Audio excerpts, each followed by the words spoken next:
Assalamualaikum warahmatullahi wabarakatuh. Apa kabar Anda semua? Bertemu kembali bersama Ibu Lindawati dalam pelajaran seni budaya. Di pertemuan ke-13, materi kita lanjutan minggu kemarin, part kedua, yang hari ini pembahasannya tentang perkembangan seni musik Nusantara, perkembangan seni tari Nusantara, dan perkembangan seni teater Nusantara. Perkembangan seni musik Nusantara. Perkembangan seni musik Nusantara terbagi 4 masa, di antaranya masa sebelum Hindu-Buddha. Masa Masa awal perkembangan seni musik Nusantara sebelum masuknya pengaruh Hindu-Buddha, musik digunakan sebagai bagian dari kegiatan ritual masyarakat. Dalam beberapa kelompok, suara-suara yang dihasilkan oleh anggota badan atau alat tertentu dipercaya memiliki kekuatan magis, di mana masa itu alat musik yang digunakan berasal dari alam sekitarnya. Seperti contohnya dikenal di alat musik kledi yang merupakan salah satu alat musik bambu yang terdapat di Asia Tenggara. Sejumlah batang bambu ditanam dan ditanah dengan ukuran berbeda-beda yang kemudian menghasilkan bunyi yang indah dari tiupan angin. Masa setelah Hindu-Buddha. Pada masa ini, berkembanglah musik-musik istana, khususnya di daerah Jawa. Saat itu, musik tidak hanya dipakai sebagai ritual saja, tetapi juga dalam kegiatan-kegiatan keistanaan sebagai sarana hiburan para tamu raja. Musik istana berkembang adalah musik gamelan. Masa setelah masuknya pengaruh Islam. Selain berdagang dan menyebarkan agama Islam, peradagang Arab juga memperkenalkan alat musik mereka. Alat musik mereka pun berupa gambus dan rebana. Dari proses itu, muncullah orkes-orkes gambus di Nusantara sampai saat ini. Masa kolonialisme, masuknya bangsa Barat ke Nusantara juga turut memberikan pengaruh besar dalam perkembangan musik di Indonesia. Selain melancarkan kolonialisme, para pendatang itu juga memperkenalkan berbagai alat musik dari negara mereka, seperti biola, cello, gitar, flute, dan ukulele. Mereka juga memperkenalkan sistem solmisasi dalam berkarya lagu. B. Pembahasan kita, sejarah perkembangan seni tari Nusantara. Sejak dulu, seni tari memiliki peran penting dalam upacara kerajaan dan upacara masyarakat di Indonesia. Dapat dilihat dari perkembangan seni tari dari zaman ke zaman. Selain tari di Indonesia memiliki sejarah yang panjang mulai dari zaman prasejarah, zaman Hindu-Buddha, zaman Indonesia Islam, zaman penjajahan, dan zaman setelah Indonesia merdeka. Zaman prasejarah. Sebelum lahirnya kerajaan-kerajaan di Indonesia, bangsa-bangsa primitif di Indonesia percaya akan adanya magis dan sakral dari seni tari. Berbagai tarian tercipta berdasarkan kepercayaan. Beberapa tarian yang diciptakan adalah tari berburu, tari perang, dan lainnya. Tari tersebut diciptakan dengan menirukan gerakan alam yang bersifat imitatif, contohnya seperti menirukan gerak binatang yang akan diburu. Selain tari zaman penjajahan umumnya ditarikan secara berkelompok. Yang kedua atau B, zaman Indonesia Hindu.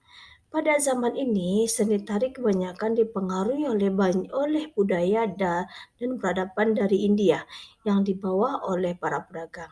Penyebaran agama Hindu dan Buddha menjadi faktor utama kemajuan seni tari pada zaman tersebut. Para ahli sejarah percaya pada zaman Indonesia Hindu, seni tari mula memiliki standarisasi atau patokan. Yang C, zaman Indonesia Islam. Seni tari pada permulaan zaman Indonesia Islam hanya dilakukan oleh orang-orang yang datang dari luar seperti Sundan, Ethiopia, dan lain-lain. Menari umumnya dilakukan pada sebuah acara hari raya atau hari kegembiraan lainnya. Pada tahun 1755 di bawah Perjanjian Giyanti, Kerajaan Mataram Islam dibagi menjadi dua bagian, yaitu Kesultanan Nagoya Yogyakarta, Hadiningrat, dan Kasunanan Surakarta. Kedua kerajaan tersebut mulai mengembangkan identitas diri mereka melalui karya seni tari yang dihasilkan. Kedua kerajaan tersebut menghasilkan karya tari dengan gerakan dan penampilan yang berbeda sebagai identitas masing-masing kerajaan. Zaman penjajahan.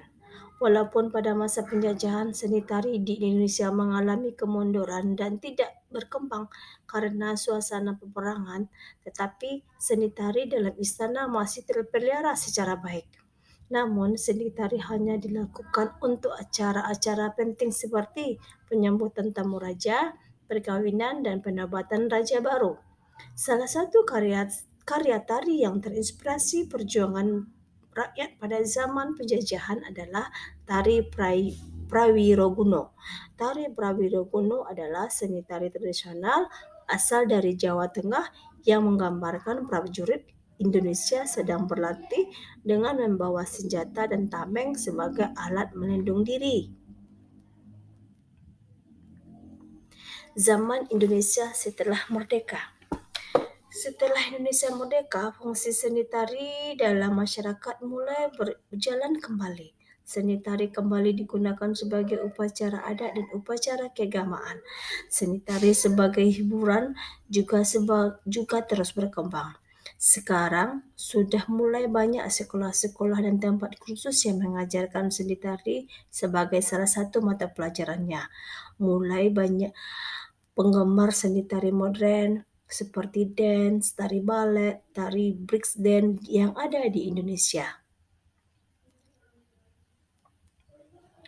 Yang ketiga, pembahasan kita, perkembangan seni teater Nusantara. Perkembangan seni teater Nusantara dalam kajiannya apabila dalam bentuk pengertiannya seni teater terbagi dalam dua artian, yaitu dalam artian sempit dan teater dalam artian teater pengertiannya secara luas.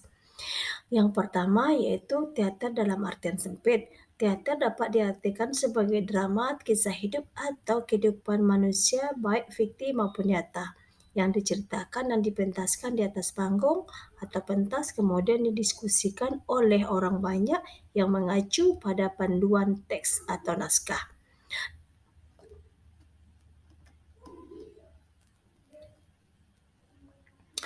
Teater dalam artian luas. Teater dalam artian luas adalah segala macam pertunjukan atau tontonan yang dipertunjukkan di depan khalayak ramai, misalnya wayang orang, lenong, ketoprak, ludruk, arca, randai, teater bangsawan, memanda, mayong, dan lain-lain.